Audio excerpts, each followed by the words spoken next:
Comecei a aprender cerâmica de um modo bem inesperado, não foi nada programado. Eu estava no último ano da Faculdade de Comunicação, no Rio, e comecei a aprender cerâmica com a Alice Felsenswald, de um ateliê muito pequenininho numa garagem no Horto. Beth começou exatamente no mesmo dia, nós começamos juntos na mesma aula. E foi muito impactante a experiência e rapidamente, menos de um ano depois, a gente já tinha um ateliê também montado na Gávea, onde a gente dividia com outros ceramistas, com outros aprendizes na época. Eu desconhecia totalmente a arte da cerâmica, tinha uma ideia pré-fixada também na minha cabeça, muito em função da cerâmica indígena, brasileira, que eu conhecia, mas não conhecia nada da técnica.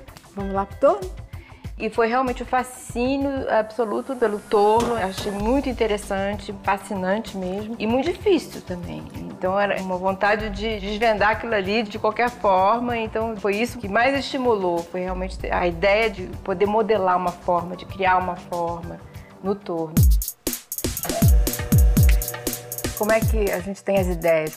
Uma das maneiras também, eu acho, é nessa hora que você está trabalhando no torno, que você está começando a desenvolver uma forma e que a peça vai modificando a forma em segundos. E aí ela mesma vai te sugerindo outras formas que você depois pode realizar. E aquilo, de certa forma, vai ficando na sua cabeça, no seu cérebro.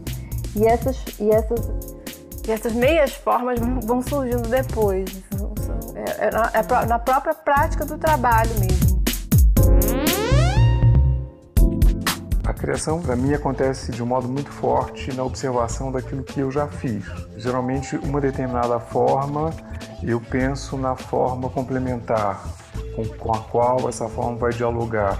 Penso como se eu estivesse montando conjuntos na minha cabeça, né? Essas formas compostas eu tenho feito há muitos anos já, variando as proporções, variando as formas que são unidas, né? São duas peças, duas formas feitas no torno separadamente e depois coladas. A Elizabeth tem esse padrão dos cruzeiros que aparece no trabalho dela de várias maneiras e também no nosso trabalho em comum. Isso é uma lâmina flexível que ajuda a gente na hora da modelagem. Eu gosto muito desse instrumento.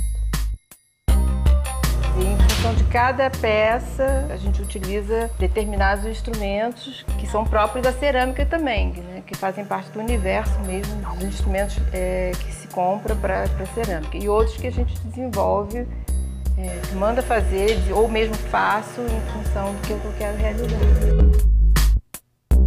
O trabalho do ateliê ele é muito exigente, então você está sempre tendo que fazer alguma coisa, porque as peças vão secando, então você tem que ir realizando as etapas, né? Então a gente tem realmente uma disciplina bastante rígida, assim. Procuramos trabalhar todos os dias.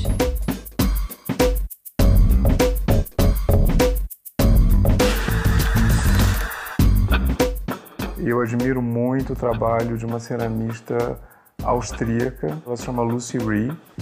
Ela trabalhou até os 92 anos e ela conseguiu uma coisa fabulosa realmente, que é criar uma linguagem moderna na cerâmica. O que é a cerâmica moderna? As formas mais depuradas, as formas mais simples, que também tem muito a ver também com a cerâmica escandinava, que eu acho que é muito forte, tanto no trabalho dela quanto no meu, porque são formas muito puras, muito simples, na verdade. O Rothko e o Albers foram grandes exploradores da cor, né? E nos últimos 2 anos, esse é um tema que tem me interessado muito, de como as cores podem mudar no contato, simplesmente no contraste umas com as outras, né? São peças que estão em secagem, esperando o momento da aplicação da cor. Eu gosto de que elas sequem um pouco assim de cabeça para baixo, para elas não empenarem. Essas cores, elas são aplicadas quando as peças estão ainda úmidas. Então, isso permite uma integração quase total entre o corpo da cerâmica e a cor. A inspiração na arte indígena brasileira, acho que ela está presente tanto pelo traçado, né, pelos grafismos, mas está, de uma certa maneira, muito presente também pela técnica. Está muito dentro do processo mesmo, que o processo que a gente usa de pigmentar e também, no caso, as texturas, eu acho que se remete demais ao trabalho dos índios brasileiros, sim. Como a gente tinge as argilas com os minerais e de modo a obter essas cores foscas, esse é exatamente o princípio de muito da cerâmica indígena brasileira, que é usar terras coloridas e tingir terras com pigmentos. Essas tigelas aqui, elas foram modeladas no torno, elas já foram terminadas, quer dizer, a forma delas já foi aperfeiçoada. E o engobe preto já foi aplicado por fora. Esse cinza aqui vai mudar completamente e vai ficar preto depois. Eu sempre gostei muito de fazer utilitário, continuo fazendo e faço sempre. Mas elas são totalmente vitrificadas, dentro e fora. Aqui são as xícaras também, bem fininhas. Aqui também tem um contraste de cor e de textura também. Em algumas peças a gente sente necessidade de